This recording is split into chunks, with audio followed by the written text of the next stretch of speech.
Murder in the morning from the Hidden Killers podcast. You know how much I enjoy a good cult story. You know, it's just like to curl up on the couch, have a cocktail, and watch cults in action. One of the more recent cults that I found very fascinating in the past handful of years is NXIVM. This is the Keith Raniere organization that was a self-help organization, supposedly.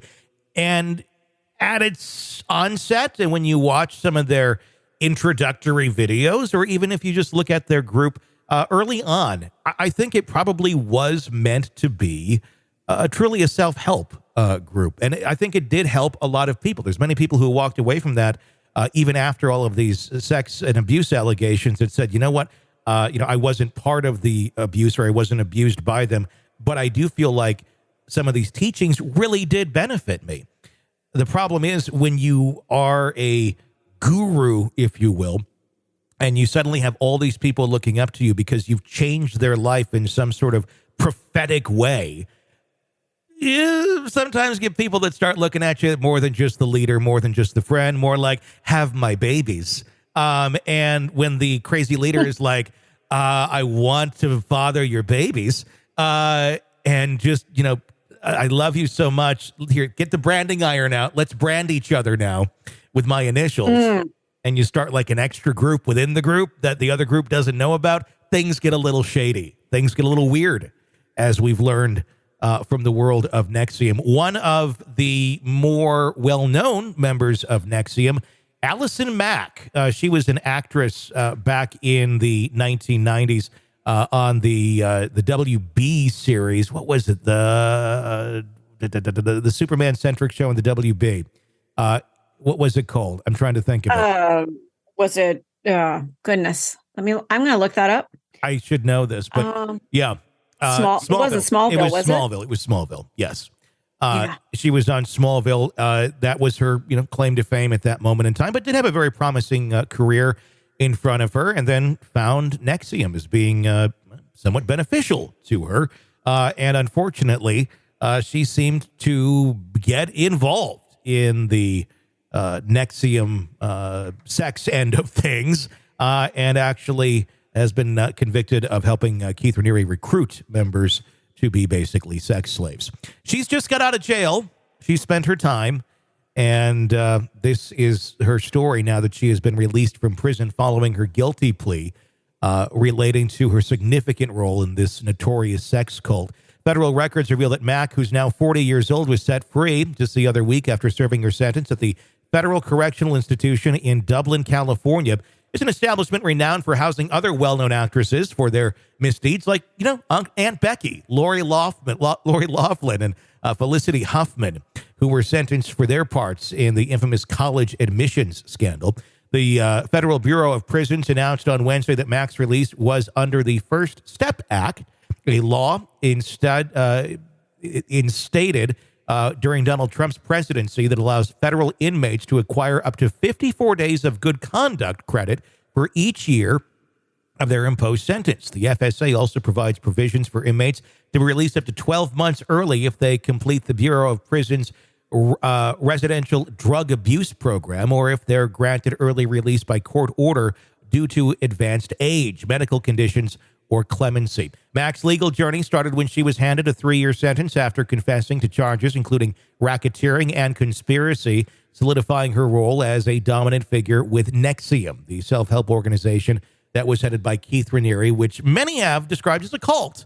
The maximum sentence Mack faced was 40 years of imprisonment, although federal sentencing guidelines recommended a lower sentence between 14 to 17 and a half. Despite these recommendations, prosecutors requested a lighter sentence for Mack, citing her substantial assistance to the government in its legal proceedings against her co-defendants. The actress, of course, she's, as you know, she garnered her fame on the WB series Smallville, and she's now expressed her profound regret for the harm that she's caused by her involvement with NXIVM, dubbing it her biggest mistake, and she's pledged to devote the remainder of her life to making amends for her actions. Mack's arrest goes back to April 20th of 2018 when she was implicated in recruiting sex slaves for Raniere, the co-founder of NXIVM, and its offshoot, DOS. Not Microsoft DOS, DOS.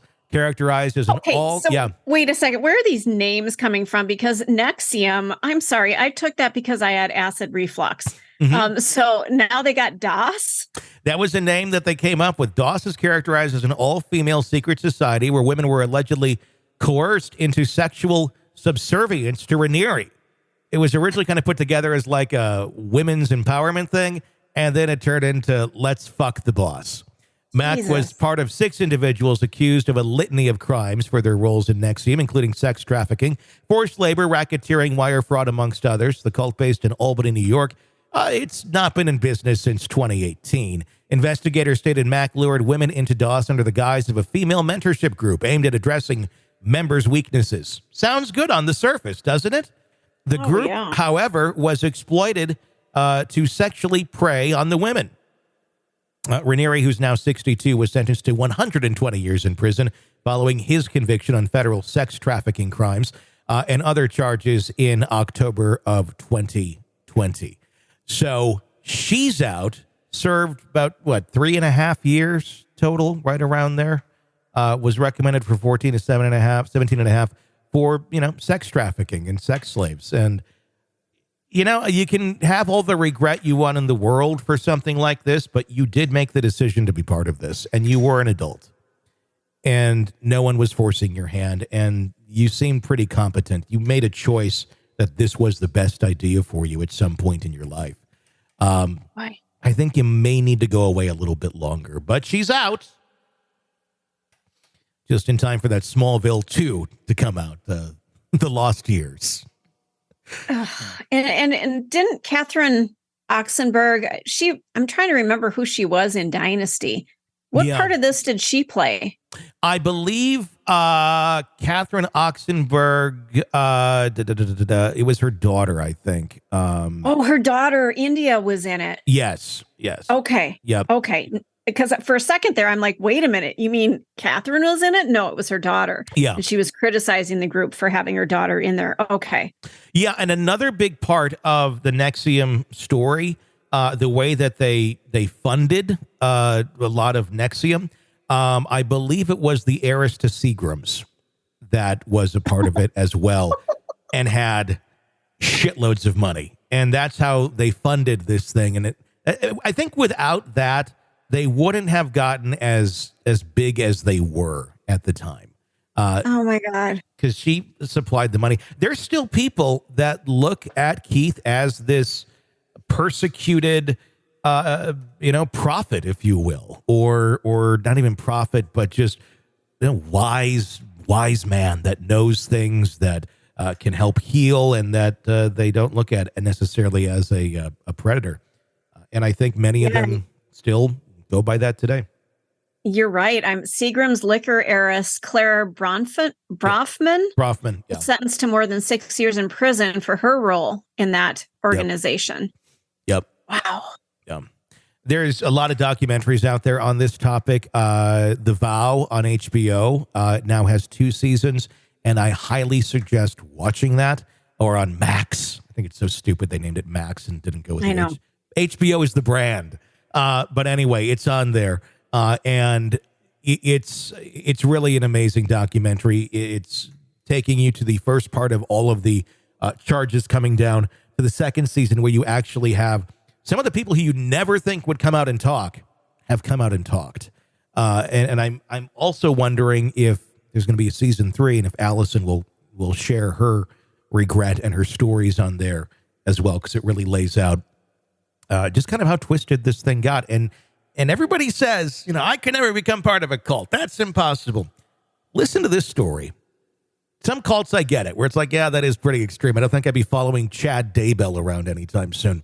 But with groups like this, like Scientology, it seems a lot like Scientology in many ways. It ain't too hard to find yourself in the throes of it, getting in too deep, and then you're there. And you don't even realize how deep you've gone in. Anyway, And what is it about people who are wealthy getting into these groups? Aren't they already part of a very specific elite type of group? Why do they need to branch out into something else? Because if you take a look at Scientology, there are a ton of famous and wealthy people in that group. Oh, yeah. Why did they have to feel that they needed something more than what they already have? Because I think that's an easy question to answer, because they're empty. There's a lot of emptiness that comes with wealth. And I'm thinking that is probably what draws a lot of people into it, especially actors and such. You hear of just very high, off the charts rates of depression and anxiety in actors and such. That's why the acting is kind of an escape for many of them. And if there's that deep down longing for something that's missing, you're going to search for it. And if this group says, hey, you know what, we're going to help you find that. We're going to, dig deep into you, and this is going to be fulfilling, and this is going to be so beneficial to you mentally. And the first, beginning courses really are, and they are effective, and they actually do teach you things about yourself and can help with your own self-healing and your own self-care. But then it goes a little bit further, and that's where it gets into crazy territory. But it starts out targeting people who are seeking something. And that could be someone who, is poor, has no fame whatsoever, or it does attract people of wealth who, they got the money, they got the cars, they got this, they got that, but that inside, that inner human longing for something is there, and it's not finding what it needs. That's how you get a cult going like this. Wow, that's just fascinating to me. It's totally how I plan on starting my cult and who I want to prey on. So excellent. I hope you have a cat as your mascot. That would be great. Yes. Yeah. And it's like the all-seeing cat. It has like a third eye. Yes. And, well, they might already. Keep an eye out. I'll start that cult soon. You can join my GoFundMe to help start the cult. Right. We'll see. You'll get special privileges if you become members at different levels. And a newsletter. It would almost be, it would be interesting to try and start a cult just to see, and then but document it, just to see how easy it is or how difficult it is. And then, don't go too far into it, but just document the whole thing, and then really just kind of show, oh my gosh, look, this is how scary this could possibly be. Although you probably get sued by the members who decided to join your cult once you tell them, hey, surprise, it's a cult. Or they're going to want to sleep with me. One of the two. You never really know what's going to happen. You're locked into the Hidden Killers podcast. Want more? Start binging on all of our true crime podcasts right now through Apple Podcasts, and get an ad-free experience when you sign up to be a True Crime Today Premium Plus member, exclusively on Apple Podcasts. More of the Hidden Killers podcast, dropping soon. Press subscribe now.